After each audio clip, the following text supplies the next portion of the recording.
of CIRC. Heartily welcome you, all of you today. I welcome our speaker CA Karan Gupta जी, जो कि रायपुर से हैं और बहुत ही शॉर्ट नोटिस बोलने से आधे घंटे के गैप में इन्होंने ये सेशन लेने के लिए अपनी कंसेंट दी है। मैं आपका बहुत धन्यवाद करता हूं करण जी। एंड करण जी के बारे में बताने से पहले, क्योंकि आज हमारे बीच में हमारे CIRC के चेयरमैन अतुल मेहरोत्रा जी भी हमारे साथ में मौजूद है, मैं उनका भी हार्दिक अभिनंदन करता हूं और उन्हें वेलकम स्पीच के लिए इनवाइट करता हूं।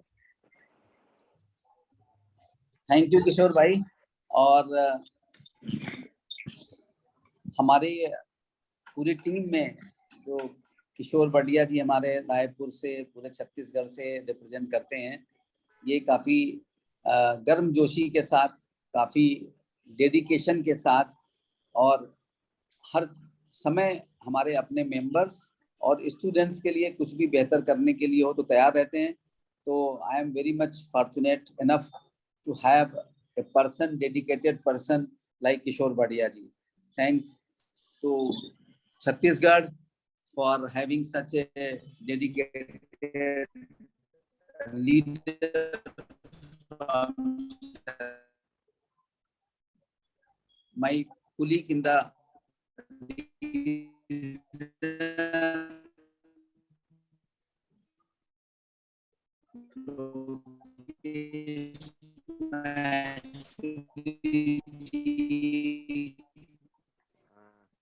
I think network problem is there with Chairman sir. Rajiv Gupta ji, members who have joined a family. And learner, problem है क्या? Network का issue है? No, now it is okay, sir. It is okay. Now it is perfect. Okay. You continue, please. Okay, thank you. And the young and dynamic learned speaker from Raipur, CA Karan Gupta ji. And आप सभी लोगों का बहुत बहुत स्वागत है, अभिनंदन है। और आज़ादी के अमृत महोत्सव के उपलक्ष्य में हमारा पूरा देश, ICI और हमारा रीजन बहुत ही अच्छे से प्लान करके प्रोग्राम्स को कंडक्ट कर रहा है, वर्चुअल मोड में, फिजिकल मोड में। और इतने बिजी प्रोफेशनल समय में भी हमारी पूरी टीम कोई ना कोई बेहतर प्रोग्राम, बेहतर टॉपिक पे रोज हमारे मेंबर्स के फायदे के लिए मैनेज करके, अरेंज करके मैनेज कर रही है। तो हमारी पूरी टीम को बहुत बहुत धन्यवाद। और जैसा कि किशोर भाई ने बताया कि करण भाई अभी ड्यू टू सम रीजंस अभी उनको विद इन 30 मिनट्स, तो इनका डेडिकेशन देखिए। He is a young family member और आधे घंटे के गैप पे अगर किसी आदमी को बताया जाए कि आपको 2 घंटे एक ऐसे टॉपिक पे बोलना है जो बिल्कुल आगे आने वाले समय में हमारे प्रोफेशन की जान होगा, जिसपे हमारी डिपेंडेंसी होगी, जिसपे हमारा निर्भर करेगा कि हम कितना आगे जाने वाले हैं। Chartered accountants, we are not born for only the verification work, for the attestation work, for GST compliances, for income tax compliances. क्या समय चेंज हो रहा है, क्या प्रोफेशन में परिवर्तन हो रहा है, उस परिवर्तन का ये एक हिस्सा है। ABCD हम लोग बहुत समय से सुन रहे हैं, आर्टिफिशियल इंटेलिजेंस, ब्लॉकचेन, साइबर पे और डाटा एनालिटिक्स। ये ABCD जो हम लोगों ने बचपन में पढ़ा था, वही फिर से हमको इस प्रोफेशन में पढ़ना है, not for the growth, even for the survival also. So the technicalities of the and the depth of the topic and depth of the subject will be deliberated by our learned speaker Karan Gupta ji. I just request all of you, there is going to be a mega event which has been planned in Mumbai from 18th November to 21st November, World Congress of Accountants. और ये programme एक ऐसा है जो बहुत उतार चढ़ाव जो हमारे दिमाग में आ रहे हैं अभी या पहले आए हैं कि क्या हमारे फ्यूचर है हमारा प्रोफेशन का, हमें किस तरफ डाइवर्सिफाई करना चाहिए, कैसे हमें नेटवर्किंग करनी चाहिए, क्या वर्ल्ड में क्या ग्लोबल इकोनॉमिक चेंजेस की वजह से और उसका इम्पैक्ट हमारे इंडिया में क्या होता है या क्या होगा, और हमें अपने आप को कैसे उसमें ढालना है। तो ये सब बातें हमको वहां पर सीखने समझने को मिल सकती हैं। तो 18 नवंबर से 21 नवंबर का एक रजिस्ट्रेशन फीस है, जिसमें कि आप सभी लोगों से निवेदन है कि उसमें जरूर सहयोग करिए, जरूर ज्वाइन करिए। और आप हो सकता है कि कुछ बहुत बड़ा परिवर्तन आपको वहां पर किसी से बात करके, किसी के नॉलेज शेयर करके, कोई किसी देश के, इतने सारे देश से लोग आएंगे, उनसे बात करके कोई आपका नेटवर्क तैयार हो जाए.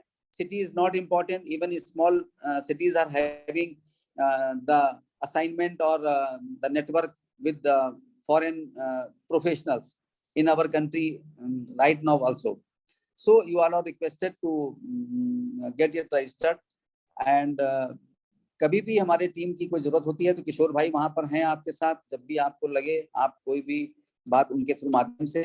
और बहुत ही डेडिकेटेड हमारे मेंबर हैं. बहुत बहुत धन्यवाद किशोर भाई और पूरी हमारी CIRC की टीम का कि आज इतने इंपॉर्टेंट टॉपिक पे इसको रखा गया. बहुत बहुत धन्यवाद. ओवर टू किशोर भाई. Thank you, Atul sir, for sharing your guidance and your kind words. You always encouraging our members. And with this, मैं अब कुछ बातें जो करण जी के बारे में बताना चाहूंगा. Just we had a great mega event at Raipur, which was the first train to trainer program. That program was very enlightened by the new speakers, and Karan Gupta ji was the one of the participants in that program. And हालांकि उन्होंने कई programme पहले as a speaker इस particular topic लिए हैं, but ऐसी ही हमारी बात चल रही थी कि सर अभी हमने जो है हम लोग स्पीकर से ट्रेनिंग हम लोग कुछ वो किए हैं, तो हमें अब रेगुलर स्पीकर बनना है. तो हमने उनको बताया कि भाई अभी छत्तीसगढ़ के अंदर में हमारे यहाँ सर 50 स्पीकर नए तैयार हुए हैं, जो अलग अलग टॉपिक पे, चाहे वो GST हो, चाहे इनकम टैक्स हो, चाहे कंपनी हो, चाहे टेक्नोलॉजी बेस्ड हो, जैसे आपने बताया सर एनालिसिस. तो ये सारे टॉपिक पे हमारे यहाँ छत्तीसगढ़ से हमने 50 स्पीकर अभी जस्ट तैयार किए हैं, जो कि अलग अलग टॉपिक पे बोलते हैं. या वी कैन से कि we had made activity bank for different subjects to deliver latest warning topic. तो करण गुप्ता जी उनमें से एक हैं. करण गुप्ता जी वैसे छत्तीसगढ़ के लिए नए नाम नहीं है, वो बहुत ही यंग एज की, अगर मैं बोलूं कि उन्हें अभी चार्टर्ड अकाउंटेंट बने 1 साल ही हुआ है, और इन 1 सालों में मुझे लगता है कि कम से कम छत्तीसगढ़ में इन्होंने 15 से 20 सेशन ले चुके हैं टेक्नोलॉजी, ये डेटा एनालिटिक्स पे या ब्लॉकचेन पे या IT security in CA offices पे. तो करण जी की एक विशेषता ये है कि बहुत शॉर्ट नोटिस में जब कभी भी हमें लगता है कि हमें एक फीलर के रूप में या एक हम लोग इनको कई बार संकट मोचक के नाम से भी जानते हैं. तो करण जी आपका बहुत बहुत स्वागत करते हैं. और करण जी के इंट्रोडक्शन में मैं एक बात और बताना चाहूंगा कि करण जी अभी शादीशुदा नहीं है, तो ये एक विशेष विशेषता इनके साथ में है. तो करण जी आपका बहुत बहुत अभिनंदन है, स्वागत है, और मैं करण जी से रिक्वेस्ट करूंगा कि वे अपना प्रोग्राम स्टार्ट करें. Over to Karan sir. Thank you, Kishore sir, and thank you, Atul sir, for giving us this opportunity. And without wasting any further time, I will just start my session. Just a second, I will share my screen. So my screen is visible now. Ji, thank you. Yes, it's visible. Perfect. Thank you. Okay, so before starting, आप में से कितने लोग blockchain के बारे में पहले से कुछ भी जानते हैं? मतलब नाम भी अगर सुना है तो बस आप हैंड रेज करके मुझे फीडबैक दे सकते हैं. ओके, ठीक है. ओके, तो सबसे पहले ब्लॉकचेन और क्रिप्टो करेंसी. कभी भी हम ब्लॉकचेन की बात करते हैं तो सबसे पहले हमारे दिमाग में आता है क्रिप्टो करेंसी, जो बिटकॉइंस, इथेरियम या फिर मार्केट में जो अप्स एंड डाउन हो रहे हैं, मॉनेटरी गेन्स का फायदा उठा रहे हैं, वो सारी चीजें हमारे दिमाग में आती हैं. बट इसके बारे में थोड़ा सा क्लैरिफिकेशन, दोनों सेपरेट थिंग्स है. Crypto currency is a monetary token based upon blockchain. अगर एक एग्जांपल के तौर में बताऊं कि ब्लॉकचेन एक ऐसी टेक्नोलॉजी है जिसके दम पे क्रिप्टो करेंसी रन करती है. इसकी हिस्ट्री में थोड़ा जाएंगे तो जो बिटकॉइन है आज की पहली हमारे समय की पहली क्रिप्टो करेंसी पहले बनाई गई जो कि बिटकॉइन थी, और उसको बनाने के लिए जो उनके क्रिएटर थे उनको एक न्यू टेक्नोलॉजी का इन्वेंशन करना पड़ा जो कि ब्लॉकचेन के नाम से इजाद हुई. एंड आज के समय में क्रिप्टो करेंसी हम सब ट्रेड कर रहे हैं, यूज कर रहे हैं, कहीं ना कहीं टैक्सेशन रूल्स भी धीरे धीरे आ रहे हैं, but blockchain is much bigger than crypto currency. अगर एक सिंपल लाइन में मैं कहूं कि ब्लॉकचेन क्या होता है, तो blockchain is a decentralised encrypted record. आज हमारे लाइफ में, यानी कि एक सीए प्रोफेशन के लाइफ में, अकाउंटेंट के लाइफ में, अकाउंटेंसी में हम लेजर्स बहुत यूज करते हैं, चाहे वो टैली यूज कर रहे हो या साप यूज कर रहे हो, हमारे डे टू डे वर्किंग में लेजर्स का हम बहुत यूज करते हैं। So blockchain is nothing but a advance form of ledger, electronic ledger है जिसपे चीजें रिकॉर्ड होती हैं, सारे ट्रांजेक्शंस रिकॉर्ड होते हैं। सो इस पे स्पेशलिटी क्या है, यानी ये इतना स्पेशल क्यों है? सबसे पहला जो डिसेंट्रलाइज्ड वर्ड है, यानी कि ये जो टेक्नोलॉजी है किसी से भी लिंक नहीं है, किसी से भी इन्फ्लुएंस नहीं हो सकती। काइंड ऑफ जैसे कि आप अगर मैं टेली का एग्जांपल, टेली का बैकअप आपके सिस्टम पे है, आप कहीं ना कहीं उसे मैनिपुलेट कर सकते हैं, चेंजेस कर सकते हैं, और वो किसी और को पता नहीं चलेगा।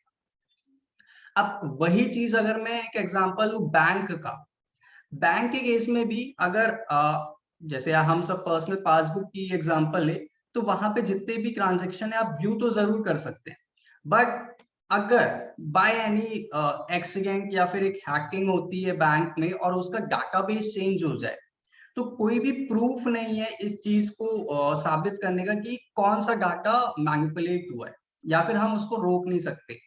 मैं जानता हूं कि बैंक इतनी बड़ी इंडस्ट्री होने के बाद भी ये लूपहोल्स आज भी यहाँ पे हैं, इसी कारण ब्लॉकचेन की बहुत ज्यादा रिक्वायरमेंट है। थोड़ा सा ब्लॉकचेन का मैं एक टेक्निकल साइड भी बताना चाहूंगा। ब्लॉकचेन जिस तरह से हम बार बार बोलते हैं कि ब्लॉक, नंबर ऑफ ब्लॉक्स होते हैं, एक एक ब्लॉक एक लेजर की तरह होता है, उसपे सीक्वेंस ऑफ एंट्रीज रिकॉर्ड होती हैं। अब एक एक लेजर प्रीवियस लेजर से लिंक होता है। लाइक आप बिल्डिंग ब्लॉक्स का एग्जांपल ले सकते हैं कि एक ब्लॉक के ऊपर दूसरी ब्लॉक हम रखते हैं, तो उसी तरह पहला ट्रांजैक्शन सबसे नीचे होता है, उसके ऊपर दूसरा ट्रांजैक्शन, तीसरा ट्रांजैक्शन। अगर आपको फर्स्ट ट्रांजैक्शन चेंज करना है, तो you have to go through every transaction which is on top of it, मतलब आपको सारे ट्रांजैक्शन चेंज करने होंगे। चेंज करने के बाद भी वेरिफिकेशन होता है, लाइक ऑथेंटिकेशन या ओटीपी जिस तरीके से हम आज यूज करते हैं। तो अब ब्लॉकचेन की वर्ल्ड में पीयर टू पीयर नेटवर्क में कुछ नोड्स होते हैं, कुछ ऐसे इंडिविजुअल पीसीज होते हैं जो इस वेरिफिकेशन को वेरीफाई करते हैं। और जैसे मैंने कहा कि डिसेंट्रलाइज्ड होता है, तो सिर्फ एक जन के वेरिफिकेशन से काम नहीं होता, यहाँ पे एटलीस्ट 90% और 80% वेरिफिकेशन होना चाहिए कि इतने पर्सन्स या इतने वेरिफिकेशन ऑफिसर इसको अप्रूव करते हैं। अच्छा, मैं चाहूंगा कि ये सेशन इंटरेक्टिव रहे, क्योंकि ब्लॉकचेन बहुत वास्ट है, लेकिन मुझे आपकी क्वेरीज आते जाएगी तो मैं अपनी सेशन को उस हिसाब से मोल्ड करते जाऊंगा। ओके।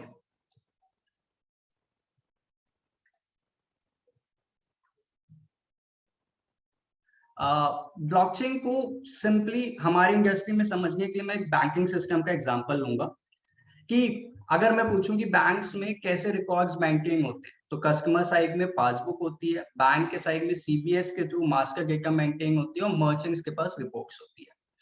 अब बैंकिंग इंडस्ट्री सेंट्रलाइज्ड वे पे है, यानी कि उनका एक मास्टर डाटा है जो कि उनके हेड ऑफिस प्लस उनके डाटा सेंटर्स और डाटा बैकअप जहां पे रखा है वहां से लिंक होते हैं।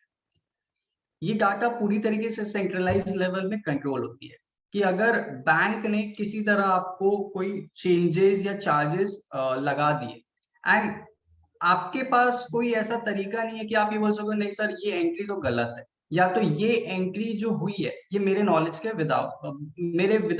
बिना वेरिफिकेशन के हुई है।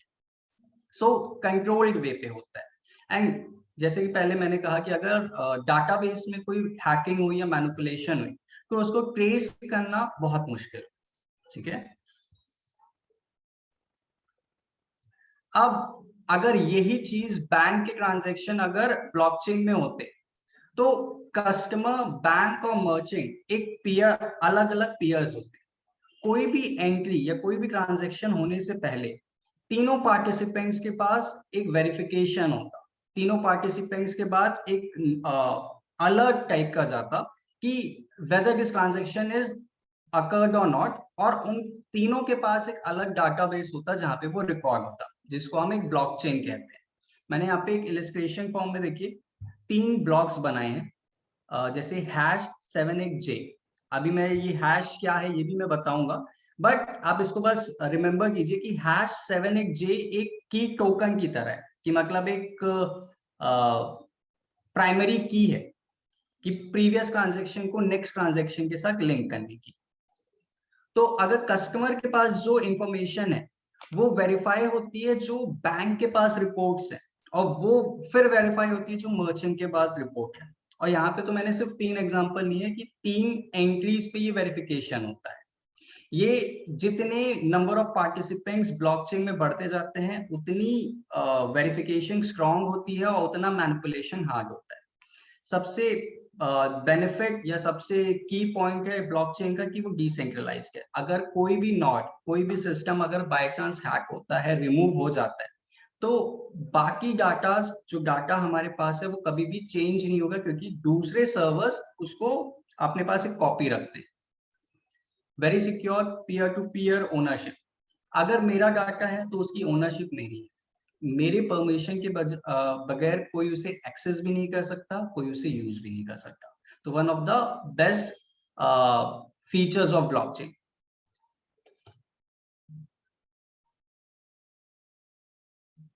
Okay, currently peer to peer network, जैसे कि मैंने कहा, एक पूल ऑफ यूजर्स होते हैं, एंड एक तरीके से आप बोल सकते हैं कि शेयर होल्डिंग पैटर्न की तरह ये होता है कि इंडिविजुअल्स भी यहाँ पे होते हैं, इंस्टीट्यूशनल इन्वेस्टर की तरह बिग शार्क्स भी होते हैं, जिनको लोन शार्क्स कहते हैं हम ब्लॉकचेन की लैंग्वेज में।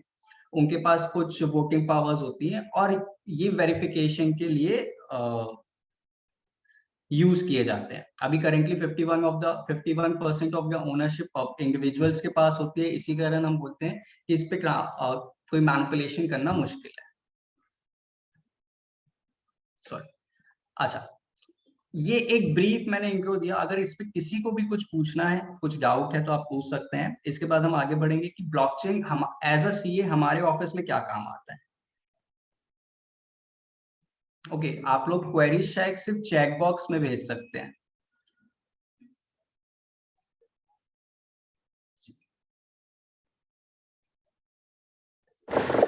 करण सर, हम क्या करते हैं कि जितने पार्टिसिपेंट्स हैं उनको हम पैनलिस्ट में ले लेते हैं, so that they can raise their hand and we can unmute them. तो क्या होगा कि वो जो है अपनी क्वेरी सामने सामने में डिस्कस कर लेंगे। बिल्कुल बिल्कुल and it will be interactive session then.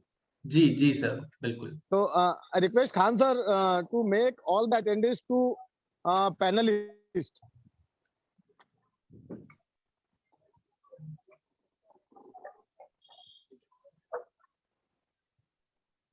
Khan sir, are you there? जी सर, जी सर। खान सर, जितने भी पैनलिस्ट अटेंडीज है ना, उनको पैनलिस्ट बना दीजिए, सो दैट क्या है कि जितने मेंबर्स हैं वो इंटरैक्टिव भी रहे। तो सभी आज भले हमारे बीच में 15 या 18 लोग हैं, मगर हम ये पूरे सेशन को इंटरैक्टिव रखना चाहते हैं। बिल्कुल हो जाएगा, सही सही। Okay sir, okay.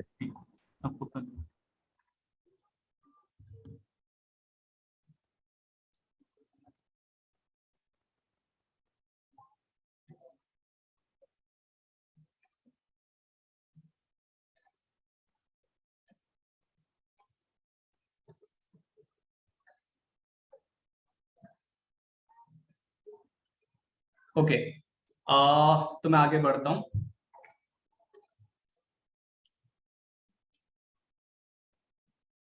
ओके, तो आप लोग को जितने भी लोग अभी रिप्लाई कर सकते हैं कि आप लोग को कितनों को लगता है कि अभी ब्लॉकचेन आने में टाइम है, या फिर ब्लॉकचेन हमारी इंडस्ट्री में आने में तो कम से कम टाइम है।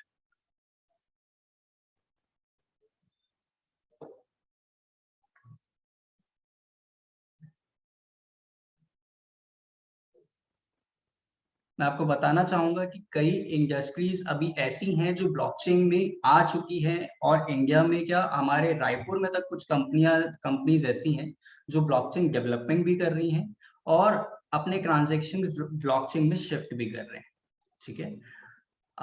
VCAs are known as business leader.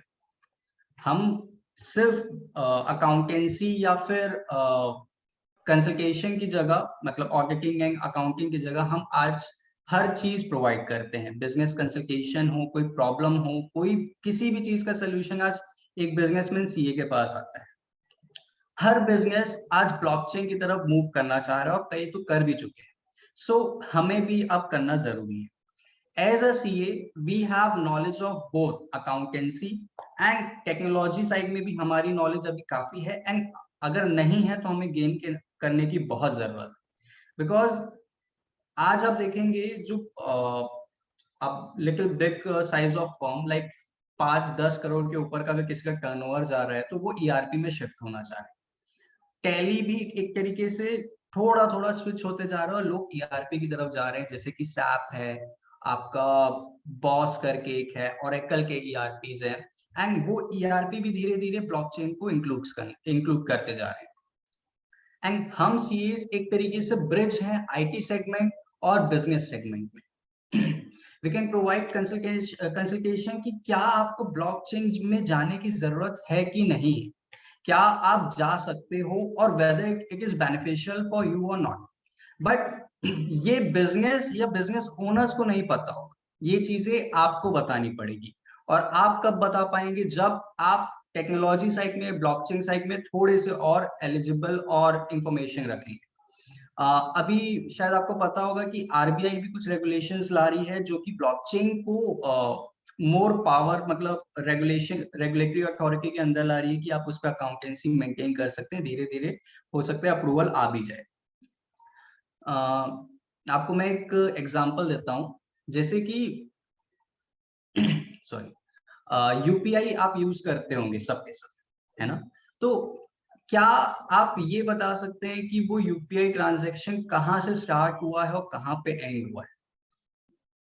Currently अगर ये चीज आपको ट्रेस करनी है तो कई इंटरमीडिएटरीज बीच बीच में होती हैं। आपको हर इंटरमीडिएटरी के डाटाबेस में जाके या डाटा बैंक में जाके उसको वेरीफाई करना होगा, उसके इनिशिएटर के पास जाना होगा और उसके पहले के ट्रांजैक्शन एग्जीक्यूटर के पास जाना होगा। बट ब्लॉकचेन आते ही ये एक सिंपल साइकिल में, जैसे कि हम बोलते हैं ना कि एक ब्लॉक के ऊपर ब्लॉक होता है, तो एक सीरीज ऑफ ट्रांजैक्शन एक जगह पे नोटेड होती है और we can identify the owner of transaction. But ये सारी चीजें अभी आपको लर्न करने की जरूरत है या फिर इंफॉर्मेशन गेन करने की जरूरत है। अभी की एरियाज CA प्रोफेशन में भी, जैसे बजटिंग एंड फोरकास्टिंग, हम ब्लॉकचेन के थ्रू काफी सारी एक्टिविटीज, जैसे बजटिंग ही मैं कह रहा हूं, हम लिंक कर सकते हैं कि एक स्टैंडर्डाइज इंफॉर्मेशन सिस्टम हो जहां पे बजटिंग और फोरकास्टिंग ऑटोमेटिक लेवल में वर्क करे। अभी करेंटली हम प्रीवियस जो नॉलेज है उसको बस अप्लाई कर रहे हैं, बट आज ये IT सेगमेंट वाले लोग इस चीज को पढ़ के एक ऑटोमेटिक टूल की तरह यूज कर रहे हैं। काइंड ऑफ आज CAs की जरूरत नहीं है कि वो बजट या फोरकास्ट बनाए, आज उनकी जरूरत इस पे है कि बजट बनना कैसे चाहिए था। उनको इस चीज में इनपुट देने की जरूरत है कि what are the exact rules या फिर क्या इंप्रूवमेंट करने की जरूरत है, रेदर देन ये चेक करने की या क्लरिकल वर्क करने की। जैसे इंटरकंपनी रिकंसिलिएशन होता है, इंटरकंपनी रिकंसिलिएशन आज ब्लॉकचेन की वजह से इतना स्मूथ हो सकता है, ऑटोमेटिक लेवल में हो सकता है कि एक कंपनी अगर ट्रांजैक्शन कर रही है तो एक ब्लॉक में नोट हो रहा है हमेशा। सो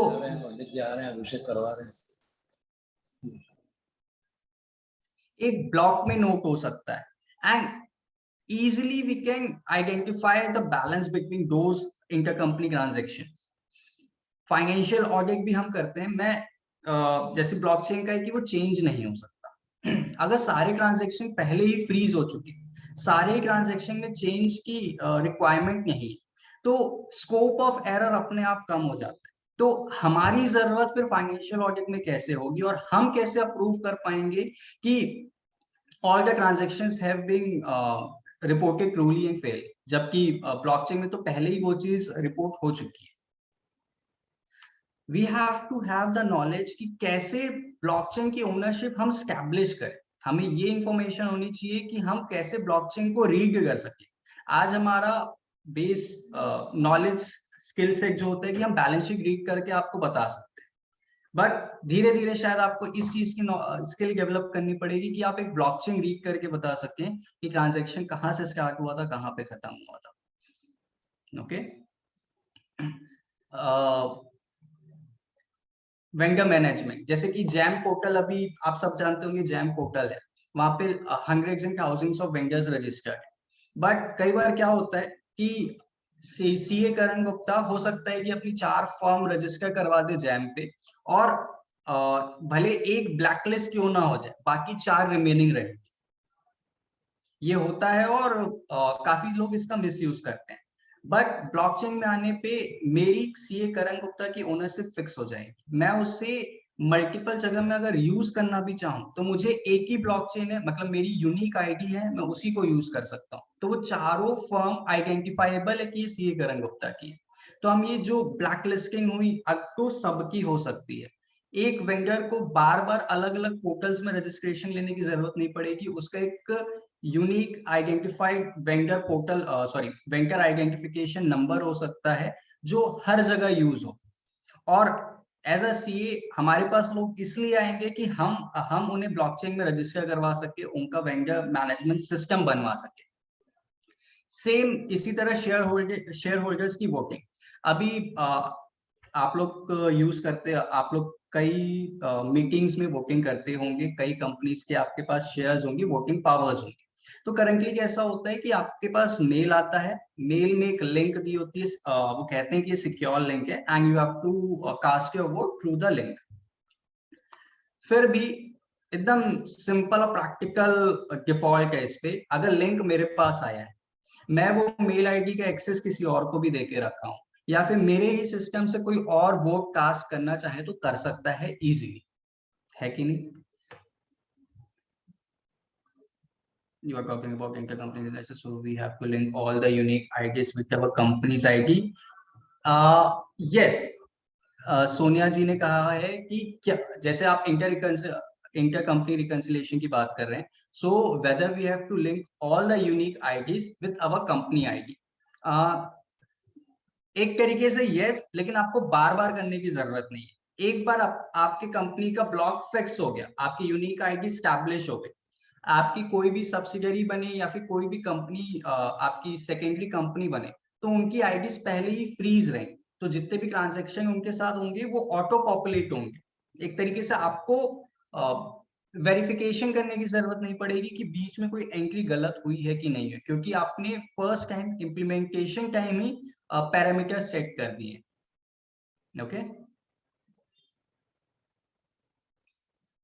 जी, तो शेयर होल्डर वोटिंग की जैसे मैं बात कर रहा था कि आज मैं अगर अपना मेल आईडी का एक्सेस ही किसी और को दे दूं तो वो कोई और मेरी जगह पे वोट कास्ट कर सकता है, और इसकी कोई ओनरशिप नहीं है कि वो वोट वैलिड है या फिर इन्फ्लुएंस्ड है, कोई इसका प्रूफ नहीं है। बट सेम ब्लॉकचेन के आने पे हम उससे फ्रीज कर सकते हैं चीजों को, आइडेंटिफिकेशन बहुत इजी हो जाएगा and verification peer to peer automatic level पे होगा।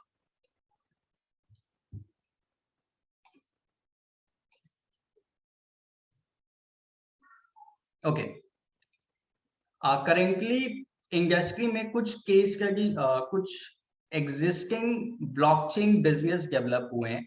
आप लोग सब ई कॉमर्स अभी यूज करते होंगे। ओके, सो ई कॉमर्स में कैसा है कि आप एक थर्ड पार्टी वेंडर के पास जाते हैं। हाँ, थर्ड पार्टी वेंडर के पास जाते हैं, जैसे कि Amazon, वो एक इंटरमीडिएटरी है, थर्ड पार्टी है। आप यूजर यानी कि कस्टमर जब वहां पे कुछ परचेस करते हैं तो इंटरमीडिएटरी के डाटा बैंक में आपका डाटा स्टोर होता है, परचेस हिस्ट्री स्टोर होती है एंड सेलर के पास इंफॉर्मेशन जाती है और वो आपको प्रोडक्ट सप्लाई करता है। सो ट्रांजैक्शन एक्चुअली में दो लोगों के बीच में हो रहा है, बट एक थर्ड पार्टी डाटा मैनेजमेंट का काम बीच में कर रहा है और उसके पास सारा डाटा रिकॉर्ड हो रहा है। बट एक इंडस्ट्री में new e commerce platform develop हो रहा है जो एक सिंपल इंटरमीडिएटरी को बीच में से हटा दिया।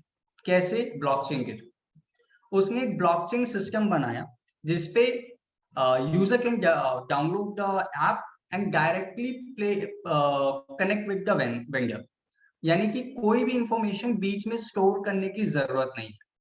अब यहाँ पे बात ये आती है कि सीए की जरूरत तो इस बिजनेस को भी होगी।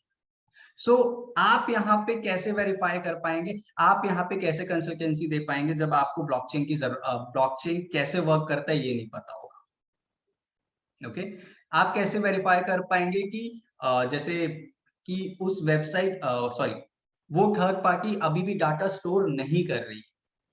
सो काइंड ऑफ एक कंबाइंड इंफॉर्मेशन सिस्टम कि वो डाटाबेस मैनेजमेंट कैसे कर रही है और बिजनेस चैनल भी सही तरीके से वर्क कर रहे हैं कि नहीं। ओके ओके, बैंकिंग इंडस्ट्री का जैसे मैंने पहले एग्जांपल लिया, आई मस्ट से अगर इंडिया में अगर बैंकिंग इंडस्ट्री ने ब्लॉकचेन को यूज कर लिया तो बहुत सारी चीजें ऑटोमेटिक लेवल में आ जाएंगी। हमारा जो रोल है, जो स्टैट्यूटरी ऑडिटर का भी रोल है या कॉन्करेंट ऑडिटर्स का भी रोल है, वो एक्सटेंसिवली चेंज होने के कगार पे है। जापान में एक बैंक है जिसने प्रूफ ऑफ बेसिस में, ट्रायल बेसिस में एक ब्लॉकचेन सिस्टम डेवलप किया है जिसपे रियल टाइम में ट्रांजैक्शन एग्जीक्यूट हो रहे हैं, वो भी विदाउट इंटरमीडिएटरीज, यानी कि जीपे की जरूरत नहीं, बैंक के डाटाबेस मैनेजमेंट की जरूरत नहीं, और कोई भी जैसे आपका कई बार सर्वर फेल होता है तो सर्वर फेल होने के भी चांसेस 0 के पास होते हैं। ओके, अब यहाँ पे फिर वही बात आती है कि हम कैसे मान लें कि बीच में कोई इंटरमीडिएटरी नहीं है। सो अगेन जैसे कि मैंने कहा कि एक ब्लॉक एक लेजर की तरह है, ठीक है, आप दोनों एक ही लेजर में साइमल्टेनियसली वर्क कर रहे हैं। अगर आप किसी को पेमेंट भेजते हैं तो आपका एक सेपरेट लेजर में एंट्री पोस्ट हो रही है और वो लेजर कोई और एक्सेस नहीं कर सकता आप दोनों के अलावा, because let's say you have a private key which can be opened by you only. Okay, एक छोटा सा एग्जांपल शायद आप लोग ने फेस किया होगा। अभी रिसेंटली गूगल के प्रोडक्ट्स आप यूज कर रहे होंगे, है ना। गूगल के प्रोडक्ट्स में usually you have to sign in and enter the password, तभी आप अपने अकाउंट्स एक्सेस कर सकते हैं, ठीक है। बट अभी रिसेंटली ऐसा हो रहा है कि you don't have to enter your password, आप सिर्फ अपने एग्जिस्टिंग डिवाइस से लॉग इन कर सकते हैं और एक वेरिफिकेशन मैसेज टाइप का जाता है जिसपे सिर्फ आपको येस एंड नो करना है and you can just sign in. तो Google is trying to replace passwords and just use blockchains to verify your identity, just like आपका मोबाइल एक आइडेंटिफिकेशन पॉइंट है, तो वैसे ही ब्लॉकचेन एक यूनिवर्सल आईडी आपको अलॉट की जाएगी जिसको यूज करके आप कहीं पे भी एंटर कर सकते हैं। ओके, ये तीसरी केस स्टडी जो हमारी है ये काइंड ऑफ सबसे इंपॉर्टेंट है। जस्ट इमेजिन अगर एक मैन्युफैक्चरिंग कंपनी जो करेंटली ईआरपी यूज करती है, अगर ब्लॉकचेन का यूज करके अपनी क्रेडिट साइकिल या फिर ट्रांजैक्शन साइकिल 5 से 6 दिनों से 1 से 2 घंटे में ले आए तो कितना ज्यादा बेनिफिट होगा।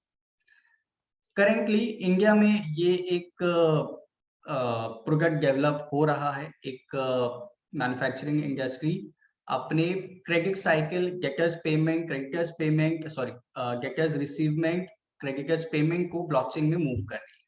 इसका फायदा क्या है कि जैसे कि अगर मुझे किसी क्रेडिटर को पे करना है तो हमारी स्टेप साइकिल जो होती है, जो स्टेप्स इन्वॉल्व होते हैं, हमें बिल चाहिए, बिल का वेरिफिकेशन होना चाहिए, प्रोडक्ट डिलीवर हुआ कि नहीं हुआ वो चेक करने की जरूरत है, उसके बाद अगर हो गया तो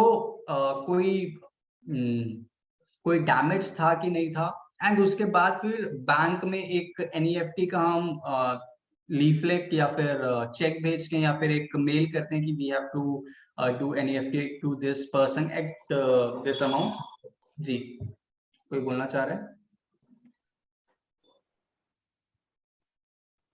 okay, of this amount to this person. But blockchain का यूज करते हुए आप सिंपल ऐसा होगा कि ईआरपी में ही सारे वेरिफिकेशन पॉइंट्स हैं कि अगर डिलीवरी हो चुकी है, ठीक है, तो जैसे ही गेट से अंदर होता है तो एक क्यूआर कोड स्कैन हुआ प्रोडक्ट में, वहां पे एक पॉइंट आ गया कि यस डिलीवरी डन है। उसके बाद जैसे ही प्रोडक्ट स्टोर मैनेजर के पास जाता है, वो अपना क्यूआर कोड स्कैन करता है, वेरिफिकेशन करता है, अपने कमेंट्स डालता है, वो भी वहां पे टिक हो गया।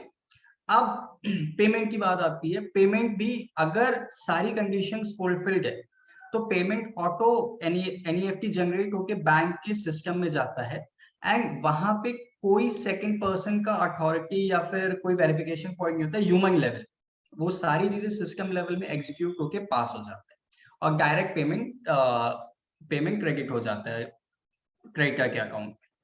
ठीक है, तो ये एक 100% पेपरलेस इकोनॉमी जो हम बोलते आ रहे हैं, ये वैसा है। क्योंकि अभी भी अगर हम ईआरपी यूज करते हैं तो आपने देखा होगा कि कई जगह पे ह्यूमन ही एक्चुअली एग्जीक्यूट कर रहे होते हैं ट्रांजैक्शन वाया कंप्यूटर, है कि नहीं? आप में से किसी को कुछ पूछना हो तो अभी पूछ सकते हैं, क्योंकि बहुत सारे पॉइंट हम कवर करते जा रहे हैं।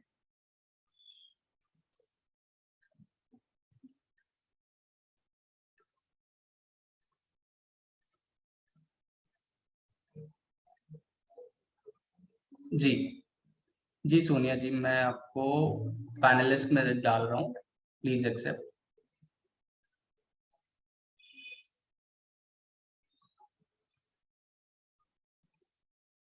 जी एक बार अनम्यूट करके अपनी क्वेरी पूछ लीजिए। Hi Karan, can you hear me? Yes yes yes. Hi, my name is Sonia. जैसे आप एक्सप्लेन कर रहे थे अबाउट इंटरकंपनी रिकंसिलिएशंस और हम अपना एंट्री डालेंगे और somebody else can verify it. Okay So see how in Tally or in SAP we pass a debit and a credit and it is approved by the approver. जी So how is it verified by the सामने वाला party, the party ahead who has to confirm so that there is a reconciliation? वो कैसे होता है? I pass the entry and even they pass the entry कि there is a maker and a checker concept. Okay, let's say कि you have passed entry, manually you have passed entry, है ना, and आपके जो inter company है, दूसरी company है, वहां पे हमने ब्लॉकचेन या फिर ईआरपी में ये टूल्स आप पहले से ही सेट करके रखे। तो जब भी आपने एंट्री पास तो एक वेरिफिकेशन पॉइंट होगा सिस्टम के अंदर ही, वी कैन से कि कुछ कंडीशंस है जो वेरीफाई करने की जरूरत है।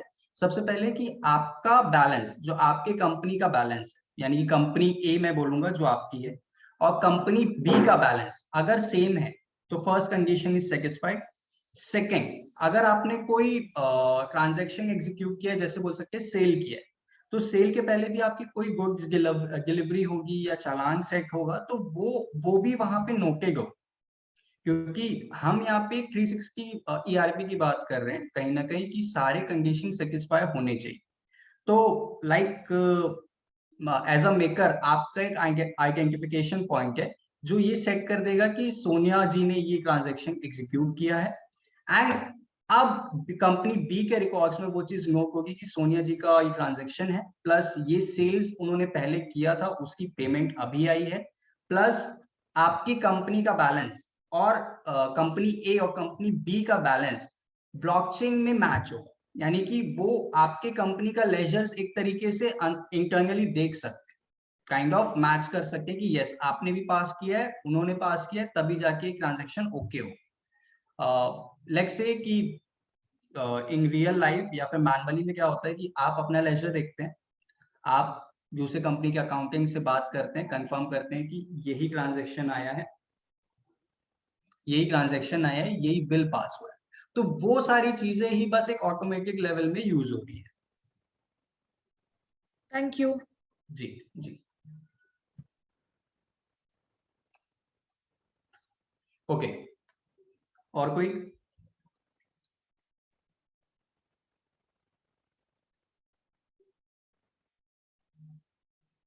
ठीक है, फिर से मैं वही चीज कहूंगा कि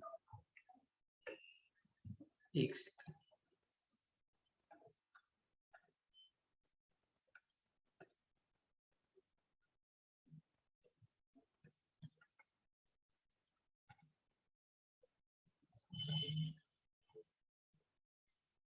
yes, kind of blockchain is replacing our ledger system, ठीक है, जो भी हमारे लेजर्स करेंटली यूज होते हैं वो सब्जेक्ट टू चेंजेस रहते हैं। लाइक आप ऑडिट के टाइम पे भी कई बार होता है कि ट्रांजैक्शन लेजर्स में हो रहे होते हैं, बट फर्स्ट पार्टी जो कि चेंजेस एग्जीक्यूट कर रही है सिर्फ उसे पता होता है और बाकी किसी को पता नहीं होता। बट इन ब्लॉकचेन जब ऐसा कोई भी चेंज होता है तो वो कंपनी को तो पता होता ही होता है, प्लस जितनी भी पीयर्स हैं नेटवर्क में, जिस नेटवर्क पे ट्रांजैक्शन हो रहा है उन सबको भी नोटिफिकेशन जाता है। Okay, so changes near to impossible है। ओके, आई होप ब्लॉकचेन में मैंने एक लिमिटेड टाइम में जितना कवरेज हो सकता था मैंने किया है। एंड अभी हम मूव करेंगे डाटा सिक्योरिटी पे। So if anyone else has a query we can take it now और फिर हम मूव करेंगे।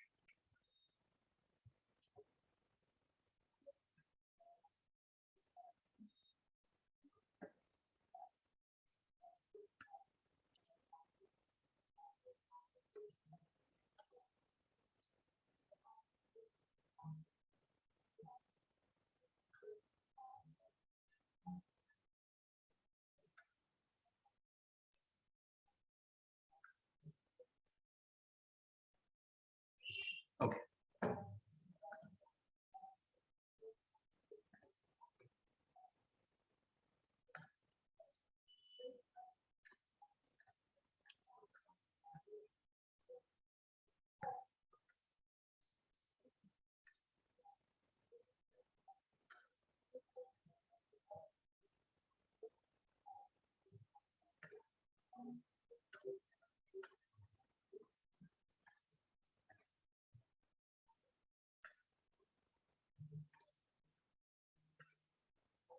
ओके, आपको मेरी स्क्रीन दिख रही होगी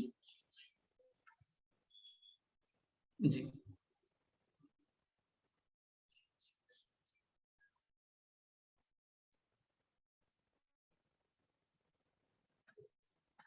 okay, so our next topic is personal cyber security, या फिर अपने आपकी पर्सनल सिक्योरिटी प्लस आपकी ऑफिस की सिक्योरिटी हम कैसे मेंटेन कर सकते हैं, क्या क्या चीजें हमें ध्यान देनी चाहिए। So kind of when you know nothing you worry nothing. अगर आपको पता ही नहीं है कि क्या क्या चीजें आपके ऑफिसेस को या आपकी सिक्योरिटी या आपके डाटा जो आप गूगल में शेयर कर रहे हैं, फेसबुक में शेयर कर रहे हैं, इंस्टाग्राम में शेयर कर रहे हैं, वो क्या अफेक्ट करने वाली है, तो आप ध्यान भी नहीं देंगे कि क्या नुकसान हो सकता है। Everything you do, like each and every transaction, each and every Google search, each and every document you save in your Gmail is being watched. मैं आपको एक छोटा सा एग्जांपल, लाइव एग्जांपल दिखाना चाहूंगा। Just a second.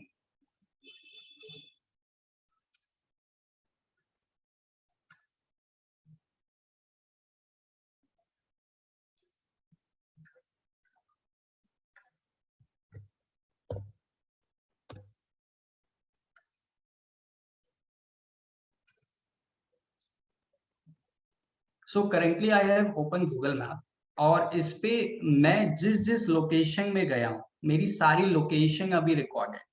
आप लोग ने कभी ट्राई किया होगा तो आज जरूर इस सेशन के बाद ट्राई कीजिएगा। Just so there is an option your timeline. Okay, you just go to Google Map and in more settings you can see timeline. In that timeline आप ये देख सकते हो कि पूरे लाइफ टाइम में जब से आपने जीमेल साइन इन किया या फिर आपने गूगल डिवाइस लिया है, आप कहाँ कहाँ कितने बजे कहाँ गए हो, पूरी हिस्ट्री आपकी रिकॉर्ड होती है। ओके, सो एंड मैं सिर्फ आपको भी लोकेशन का दिखा रहा हूँ। यही चीज आप क्या डाटा एंटर करते हैं, क्या ट्रांजैक्शन यूज करते हैं, सारे इंफॉर्मेशन रिकॉर्ड होती है। सो बी अवेयर ऑफ एवरीथिंग। सबसे पहले एक मेरा पर्सनल सजेशन होगा आप सबको, अगर आप ऑफिस ऑब्वियसली आप ऑफिस मेंटेन कर रहे हैं तो एक पेड ईमेल आईडी जरूर खरीदें। लाइक जो गूगल की तरफ से या फिर दूसरे होस्टिंग सर्विसेज की तरफ से डोमेन्स मिलते हैं, एक पर्सनल ईमेल आईडी आपकी मिलती है, वो जरूर खरीदिए, ताकि कम से कम जो आप ट्रांजैक्शंस कर रहे हैं और आप क्लाइंट के भी डाटा अपने मेल में कलेक्ट कर रहे हैं या फिर मेल के थ्रू कम्युनिकेट कर रहे हैं, तो वो कम से कम सिक्योर रहे।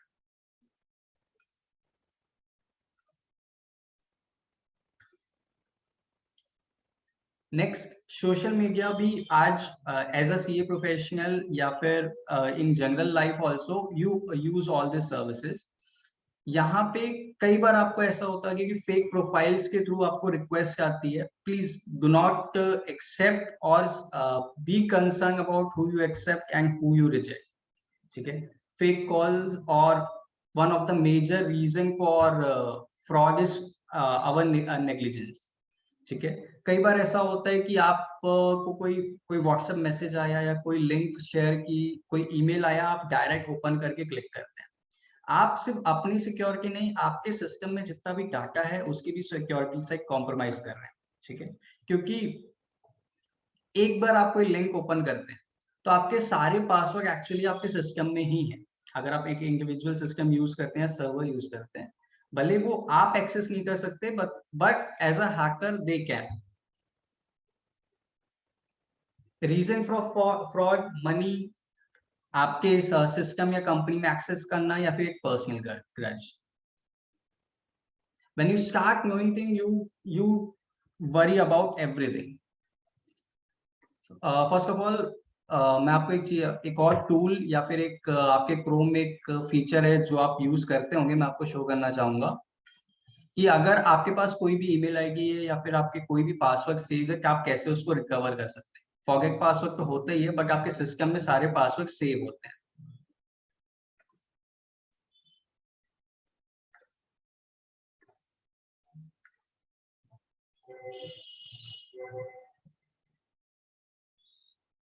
Just search for password in your settings of Chrome.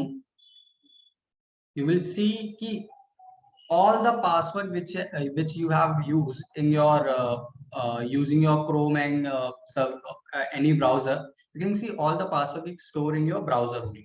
ठीक है, and easily it can be cracked. अगर आप सिर्फ आपको आपके सिस्टम का पासवर्ड पता है तो बस आप वो डालिए और आपके सारे पासवर्ड ओपन हो जाएंगे। सो आप जस्ट इमेजिन कि अगर आप अपने एक सिस्टम किसी के दूसरे के एक्सेस में अगर आपके पास चले जाता है तो आपका सिर्फ सिस्टम नहीं, आपके सारे यूजर आईडी एंड पासवर्ड भी चले जाते हैं।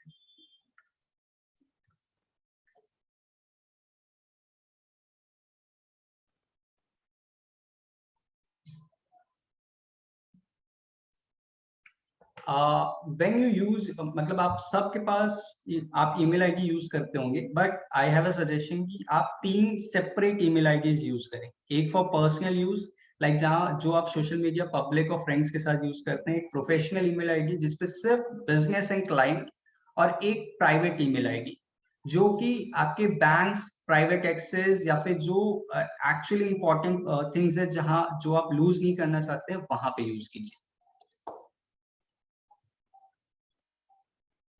2 फैक्टर ऑथेंटिकेशन आप सबको पता होगा, लेकिन कई लोग अपने मेन अकाउंट्स में भी ये यूज नहीं करते हैं, तो प्लीज आज से यूज करना कम से कम शुरू कीजिए। And kind of their is a lot of thing you can not control in cyber security, but if you have knowledge कि कैसे कंट्रोल किया जाए या क्या क्या चीजें हमें ध्यान देनी चाहिए, उसके बाद आप कम से कम चीजों को मेंटेन कर सकते हैं।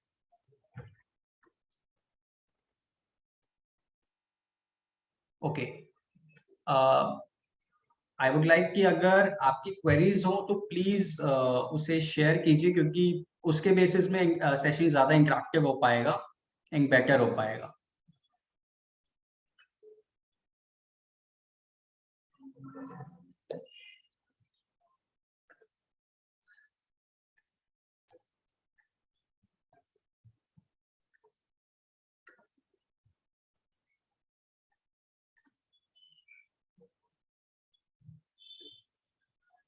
ओके, आप लोग एक छोटा सा डिजिटल ऑफिस मैनेजमेंट, आप लोग में से कितने लोग को ये पता होगा कि आपके करंट क्लाइंट्स कितने, नंबर ऑफ क्लाइंट्स, मतलब एट अ ग्लैंस आपको पता हो कि नंबर ऑफ क्लाइंट्स कितने हैं आपके पास?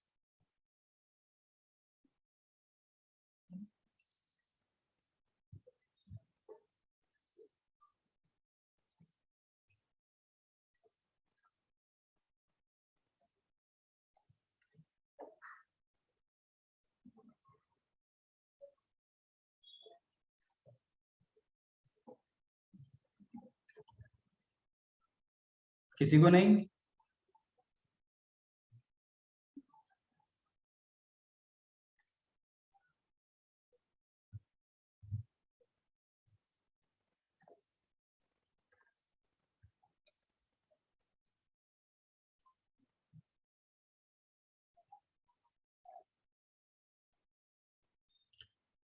So why digital office management is necessary for us? आज करेंटली आप प्रैक्टिस का, मेरे हिसाब से आप सब प्रैक्टिस पे होंगे. सो हो सकता है कि आप में से कईयों को पता हो कि नंबर ऑफ क्लाइंट्स आपके ऑफिस में कितना है, बट शायद आप ये नहीं बता पाए कि किस क्लाइंट का कौन सा वर्क अभी चल रहा हो, या किस क्लाइंट के वर्क पे कौन सा आपका ऑफिस का स्टाफ वर्क कर रहा हो, या फिर current status of their work, sorry, current status of their work. Digital office management में हम कई प्रेजेंट टूल जो आप एग्जिस्टिंगली यूज करते होंगे उसकी मदद से हम हमारी ऑफिस को डिजिटली मैनेज कर सकते हैं. लाइक सबसे पहले online file management, dashboard, user authentication. आप में से अगर मैं पूछूं कि क्या आप अपना सिस्टम, क्या आप अपने क्लाइंट का डाटा आप अपने मोबाइल से एक्सेस कर सकते हैं अभी?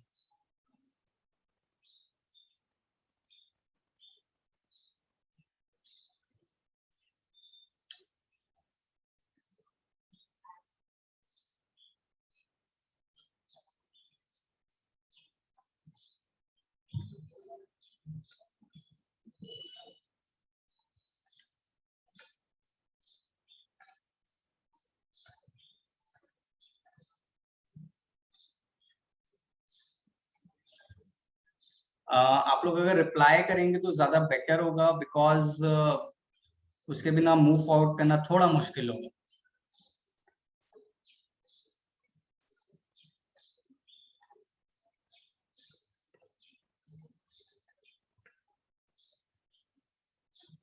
Okay, let me show you a tool which you can use in your office.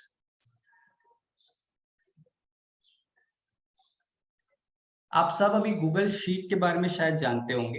जो नहीं जानता है, एक ऑनलाइन वर्जन ऑफ एक्सेल. जिस तरीके से हम एक्सेल यूज करते हैं उसी का ऑनलाइन वर्जन है गूगल शीट.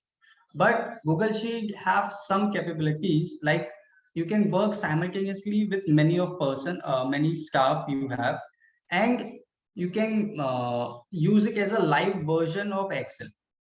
ये 365 डेज आप रन कर सकते हैं and it's actively live. So there is a tool which is known as dashboard, which can have complete detail of your office. और आप एक एक्सेल शीट या एक डैशबोर्ड के थ्रू आप अपना पूरा ऑफिस मैनेज कर सकते हैं.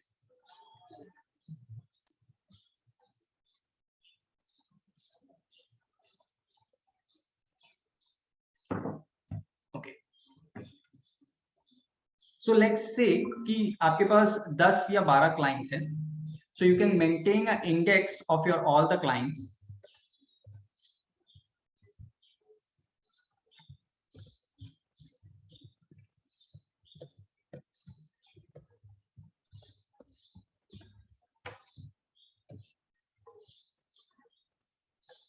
And let's assume कि आप अलग-अलग क्लाइंट्स के अलग-अलग वर्क एग्जीक्यूट कर रहे हैं.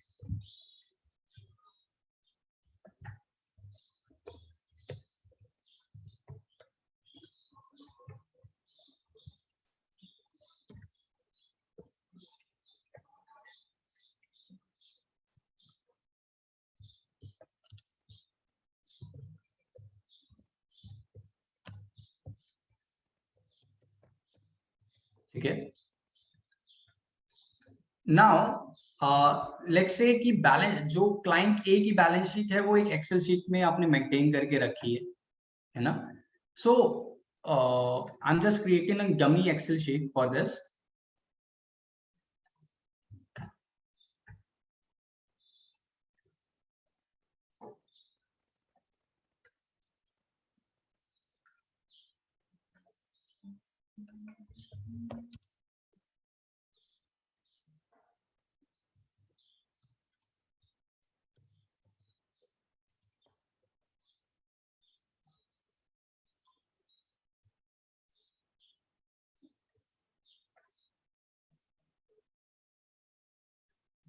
Now I can link this Excel sheet with my main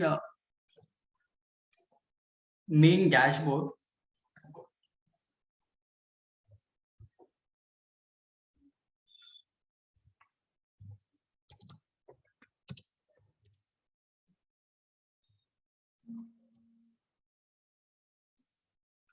Now I can access directly that different file from my main dashboard, and I can also set which user, yeah, which employee is working on this.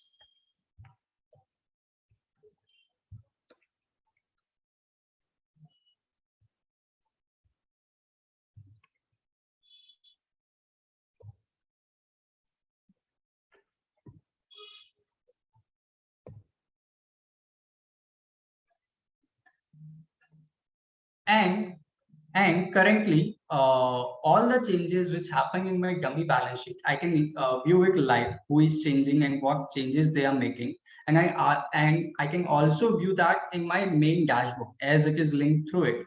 So if and I can also maintain a status which can be updated by my staff.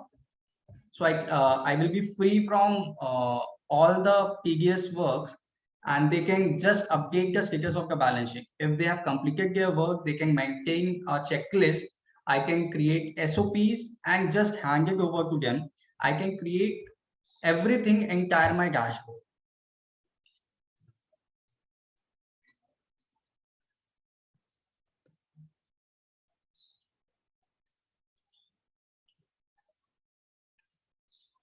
So in a single sheet, I can maintain thousands of clients, and all the documents can be linked directly to dashboard. So if I want to view or share it, and I can also view this on my any device, like I can view this on my mobile also, just to view what my staff is doing and at what stage he is.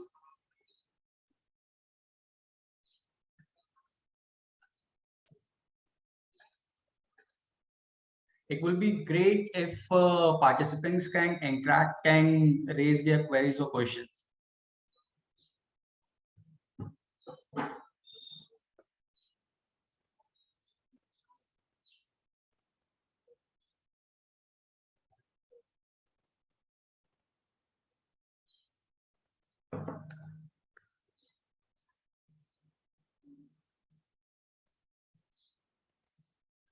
Okay. Yes, it will show real time status. As if anyone want to participate in this, I can share the link directly to you, and I can show how I can see that you are working or not. I will share this dummy balance sheet view with you.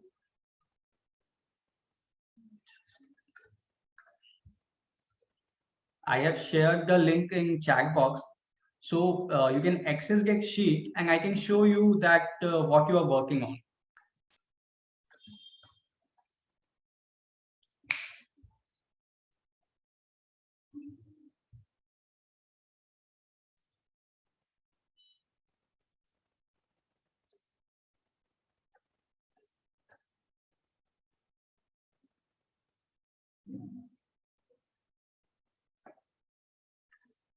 I will share my personal office dashboard with you, one of our clients.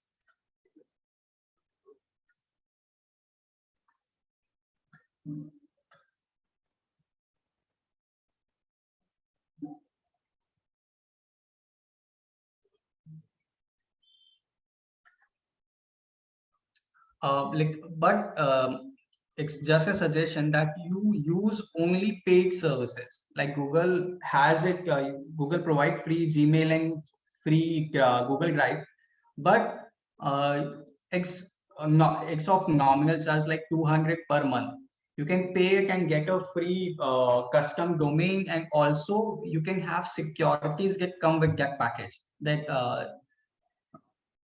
That your data will be more secure to hacking and data leakage.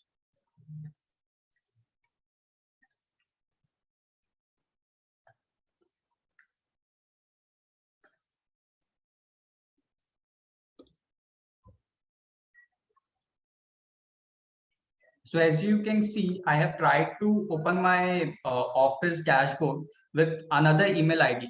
So it immediately gives a prompt that you need access to view this content.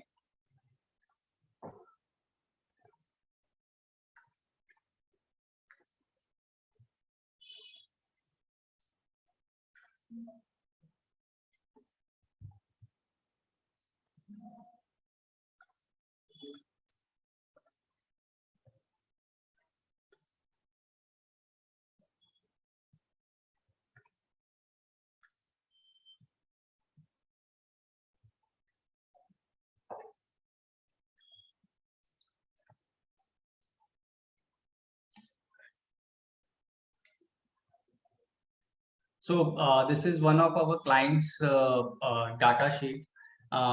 They have a social media agency kind of work. So we have all the transaction in a single sheet, and we can see who have approved this transaction, what status of the work is, where are the source file, and even who, all the changes that have been made to this file. Like I can see all the version history, like who has made all changes or what they're working on. So if I click on this tab, I can see what changes have been made at what time. Like it records on minute basis. Like I can see that this cell has been changed by this person at this time. So it becomes very convenient and very secure that you can trace every change to your balance sheet, to your transactions, and you can make the person responsible for the change.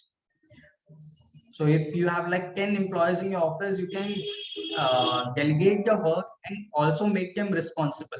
That कई बार आपके office में ऐसा जरूर होता होगा कि someone has made any changes to the Excel file or have changed the data after your approval. By using these tools, you can actually trace them.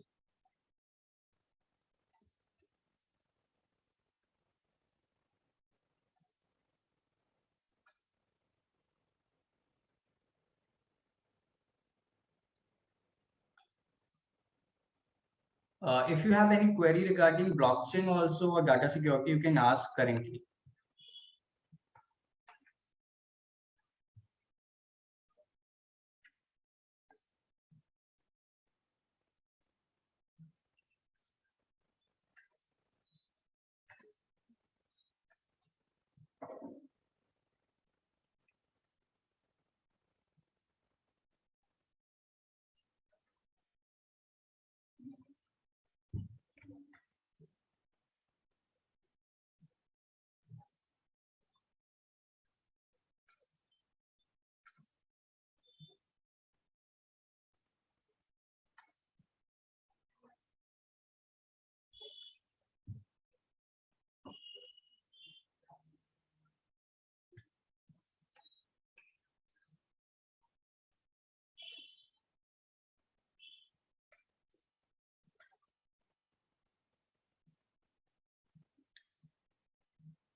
If there is no query, we will move to closing of the session because I don't think anyone has any queries or something.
So if anyone has any query, they can raise, or otherwise we will proceed to closure. Okay. So there are participants again. We're talking about how to audit blockchain recording, audit trail. Okay.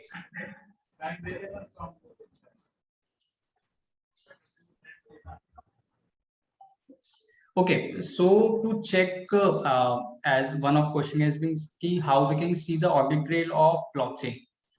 So let me show you the real blockchain, how those thing works.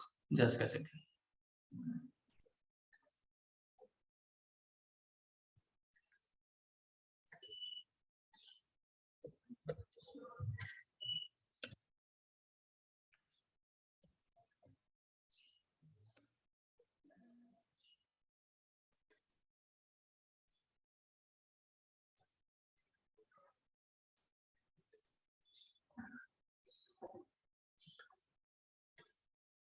So every blockchain has a network. आप सबको पता होगा कि every blockchain works on a network. ठीक है? Every transaction, as I was saying, is recorded somewhere. So that somewhere is publicly accessible currently for Ethereum. But if you work in a blockchain of a private company, they will have a private network and which can be accessible by through registered person only. So let me show you how a ledger of blockchain looks. Just a second.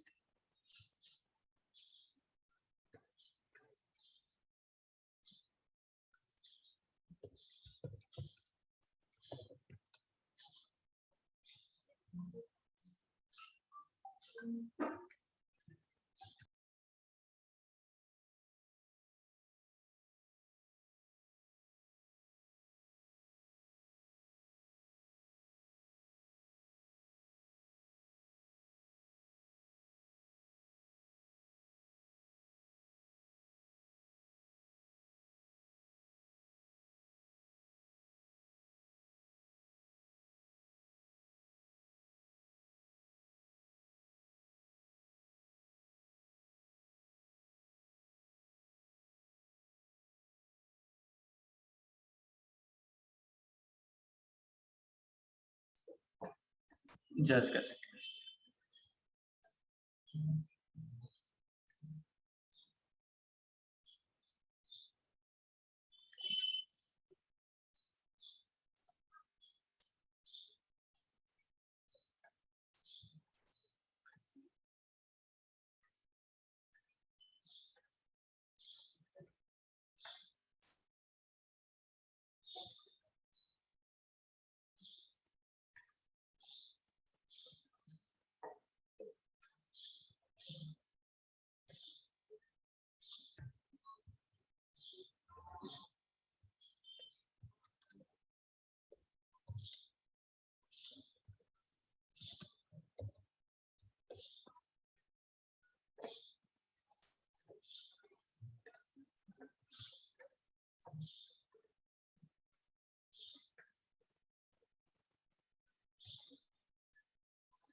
So here is a Ethereum blockchain.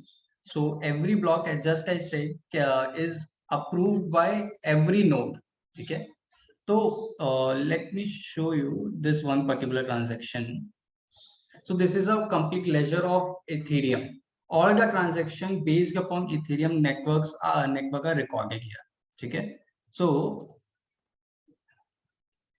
here is a voucher, I can say a general entry or voucher of the transaction, which shows the height, like the changes, timestamp, the hash. This is the most important thing in a blockchain. This sequence of 28, 24 characters is like the code and primary key of a blockchain. Okay, as we use BSC, it also has an encrypted code. So this is like a encrypted code which you can verify whether this transaction have been occurred on blockchain or not. So example, if when you go in a blockchain environment and you have to do audit, so you can establish the audit trail based upon this sequence. So every sequence, as I was saying, every block comes after another block. So you can trace each and every block by their hash codes. Okay, like just a second. See, so this is mined by, like, who was the creator of this code or the creator of this transaction. Okay. Now the hash is actual number of that particular block, actual number of that transaction. The parent hash means the starting hash, which I can say the ledger, cache ledger. So the cache ledger is the parent hash, and every new hash will be recorded under the cache ledger. Okay, this might be a little complicated, but you can see as a building blocks, like every transaction or every block should be linked with the previous. So I can trace each and every transaction. Like if I click the parent hash,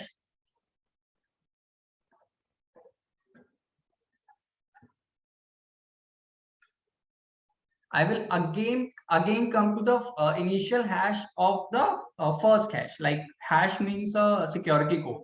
I am using hash. This is a security code of any block. Okay, so you can just go to the history of each and every block by clicking on it. So currently, this might not be making much sense to you, but when you will look at the point of view of transactions, this will make much more sense. So actually, I'm going backwards. I'm tracing the original transaction. Every transaction comes after another, so I'm going in reverse.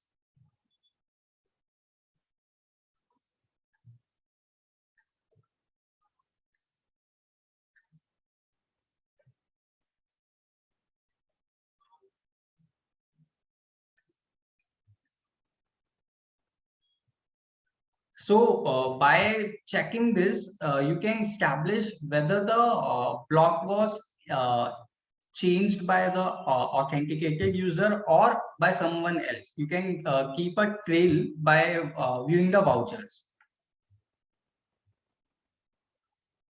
So as we are working on a public Ethereum, we are viewing Ethereum blockchain, so everyone can view this. But if just I said, if you are working on a private sector or private company's database, you will have limited access to this.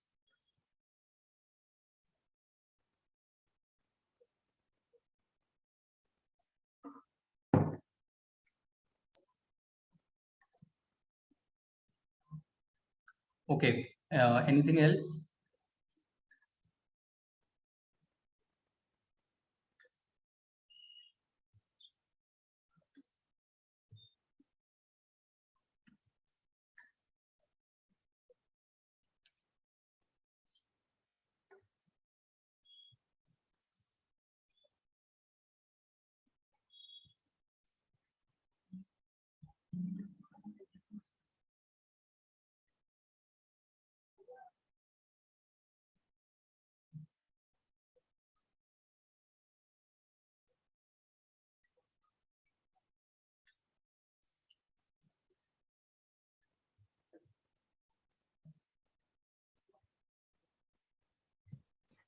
Hi, Karan, can I speak?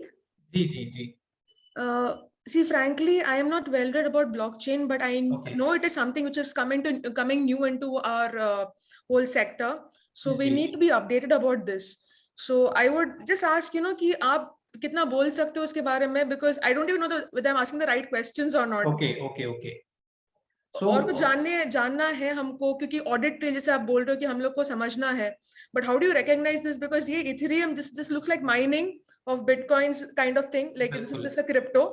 तो जितना हम लोग को समझेंगे, and being a private company and using it over there, I think so we'll understand the audit trail and how to verify that better वो वहाँ पे समझेंगे.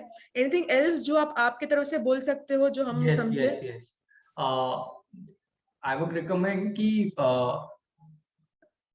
to study blockchain, you also need to have like technical knowledge about softwares, like which ERP or which accounting software they are using.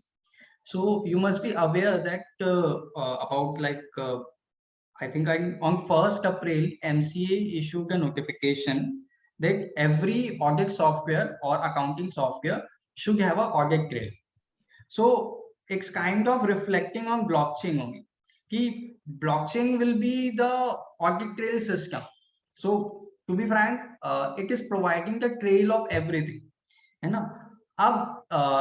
you want to verify or if you are in a company which is using blockchain, you first of all need to know how that company is utilizing it.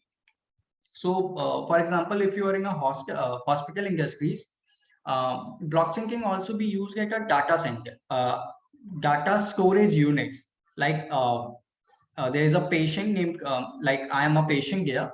So a block will be my complete medical file. Okay. Now, if you have to verify my file, you can just refer to a block which will have complete data from chronological order. And the impact or our uses will be like we have to verify whether there have been any changes or manipulation in hash reporting. Like these numbers I'm saying now, मतलब अगर इन numbers में change आ रहा है, so there are changes in there have been an attack or there have been any changes in the main hash. Okay, and frankly speaking, companies are misusing these things as they are making their own. They are saying that we are using blockchain, but they are using fake audit trails and they are misleading their accountants or auditors. So to verify whether the transactions are authenticate or not, you have to learn how the company uses blockchain, and this can differ from company to company. And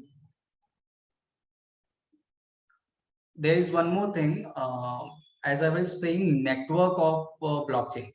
So they are two different things. Our network is a complete separate running platform which can be sublet from Ethereum, blockchain, Bitcoin, these kind of things.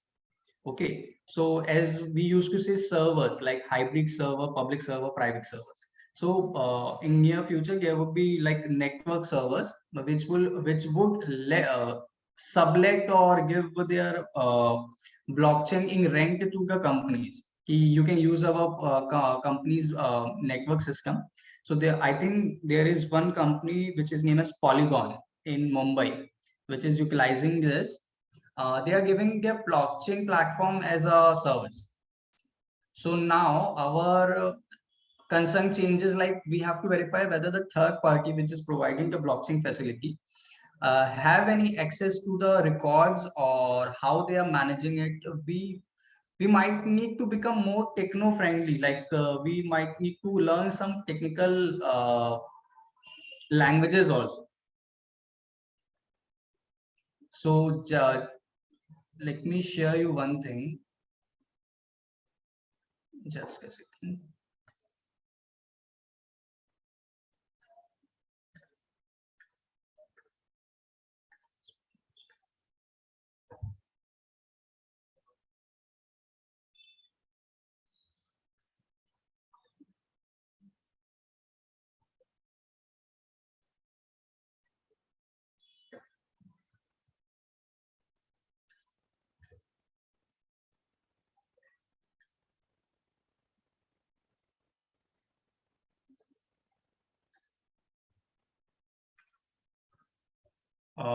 So this is like the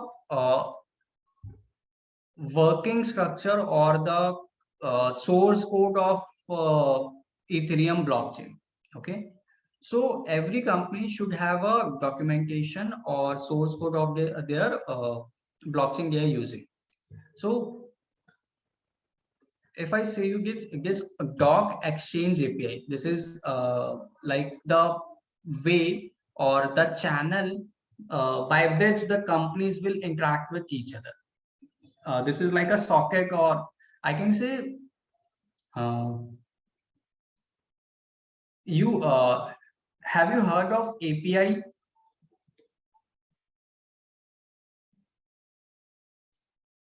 Like API is like a channel between two softwares by which they communicate with each other. Okay, like if I want to send a document or any comment or any command through two different software, I would use a API. So API, so this is a documentation of API, that who can use it, how does the data is being sent. So you have to read these documents, whether that this document does contain any loopholes, or this gives data to any third party. So this might be a little more technical than required, but it's kind of, we have to learn some coding skills also to enter in the domain of blockchain. But just like I said, we are like a bridge in between IT and business sector. We can hire some developers for us also to review the codes. And in my recent project, I have done this because they were shifting from Tele to an explicit ERP, and they are trying to utilize the technology of blockchain. That their vendors get registered in a particular blocks, and they do not have to maintain or change every time the vendor changes. They want to maintain a separate list of vendors. Okay, but initially, but I can say simply they are using different kinds of Excel list only.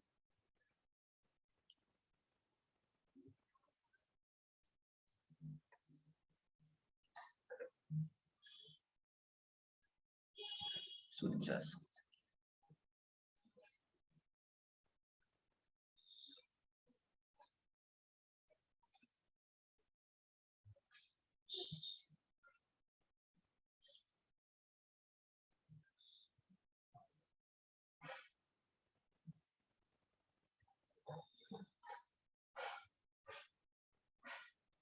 okay. This might look too technical or too much like a coding stuff, but we can read this. Okay. So currently, this code is saying that every time a change is occur, do the change and create a logbook of the same. Okay. So as a CA, I can say we have to read the logbooks rather than this particular code. Okay. But by any chance, if the company is developing their own software, they can say कि जब ये गलतियां हो या ये information को आप log में लेके ही मत जाओ, तो they can manipulate the internal code. Okay, so we might have to look on the internal control, and as a CA we can be a system auditor. We can provide certificate to softwares that these software provide proper logbooks.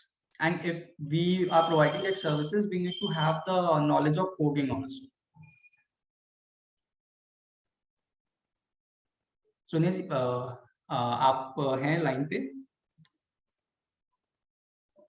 Yes, I am. I'm just trying to understand this coding technical language. It's completely new. Actually, it's very vast. I understand this, and it's just a 1.5 hour session. So it was just to give a preview that we have a very wide scope in this. Like we can change our role, because our role is going to change. Because earlier we used to check कि voucher से trial balance में गया नहीं गया, trial balance से transaction execute हुआ नहीं हुआ, and maker and checker कौन सा. But after introducing blockchain, you will be realizing कि हमारी वहाँ पे जरूरत है ही नहीं है. But हमारी जरूरत यहाँ पे होगी कि whether at the time of creating those terms and condition or rules of the software, laws and regulation have been followed or not, and whether those transactions are properly reported or not. like just taking an example of Reliance, they are executing so many transactions in a single minute, but we cannot check every transaction, yes ki yaar ye hua hi hoga. So we have to look in their codes, get how those transactions are being filtered or how those transactions are being processed.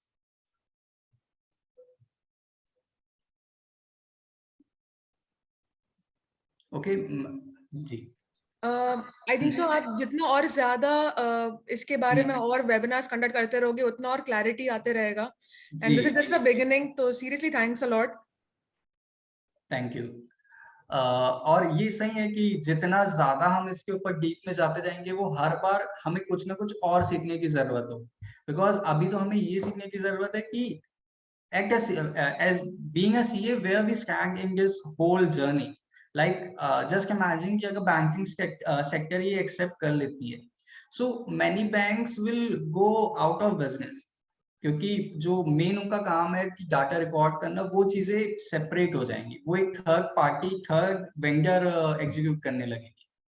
And we have to check whether all those transactions are being reported or recorded properly or not.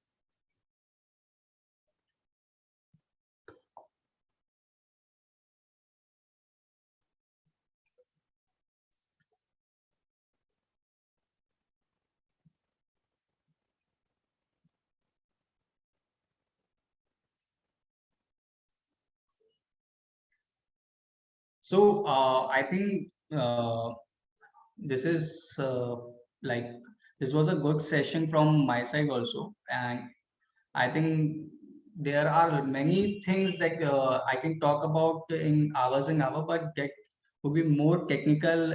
We will go more technical and technical.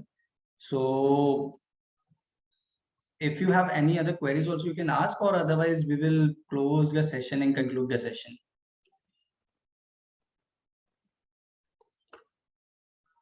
And you can contact later also, because queries might differ from person to person.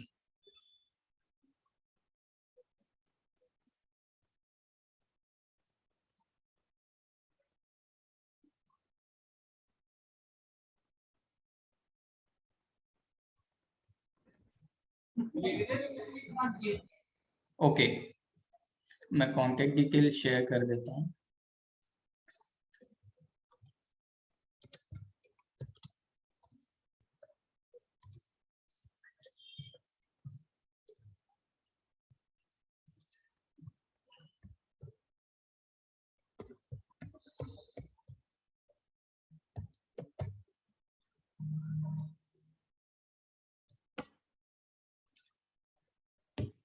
Okay, thank you everyone.